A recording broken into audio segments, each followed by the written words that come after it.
Hey everyone, 2.4.8 is out. That's the new Blackout update. And I like to say this update is all about feel and functionality because Blackout looks better than ever, but we've also added a lot of functionality in. As always, the release notes are in the description below. Let's take a look at this update. So already right off the bat, Blackout looks better than ever. Blackout Next is more red than before, and Blackout Classic is more blue than before. If you're using Blackout Next like I am, you can see as I click around, we get these beautiful red accents everywhere, giving us uniform colors. So take a look around on your own and check out all the places we've added cool uniform accents. I love this cool red glow behind pop-up menus. They really tied the room together. Next, for the Astera integration, we all know and love the battery icon right here, but if I actually put this Helios tube to sleep, put it on sleep mode, send that data, you can see we get this cool little moon icon. And so at a glance, you can tell which fixtures are awake or asleep.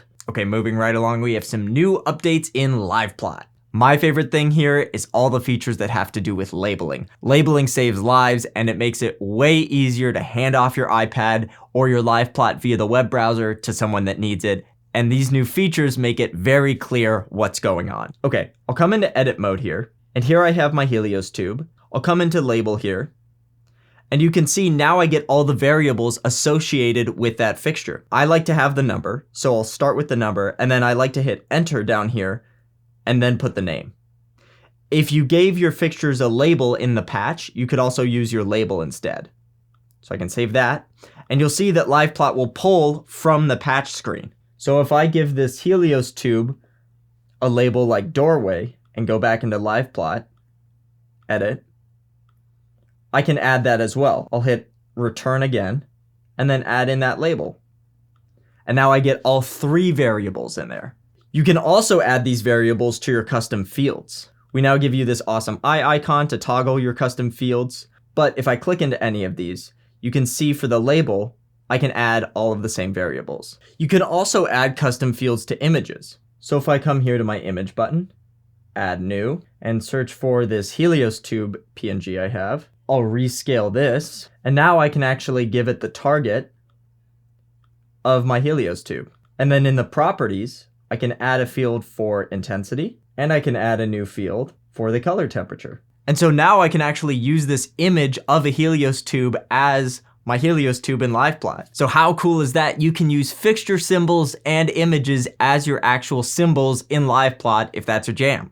I can just tap this Helios tube, and of course in LivePlot, as we make changes, we see them reflected in the custom fields below that image. And then last but not least in LivePlot, we've added a new snapshot menu. So your snapshots still work as you're used to. If I press and hold on one here, I'll save a new snapshot. I can move over to my pixels here, press and hold number 2. And now as I click between 1 and 2, I go between them. But now I can click this button up here to get into my snapshot menu. And you can see here I can add more than just 5 snapshots. I can just keep clicking add, and every time I add a snapshot, it's taking its reference from where the canvas is. If I want to retake any of them, I can adjust my canvas and long hold right in this menu to retake. And of course, what this empowers you to do is also label your snapshots.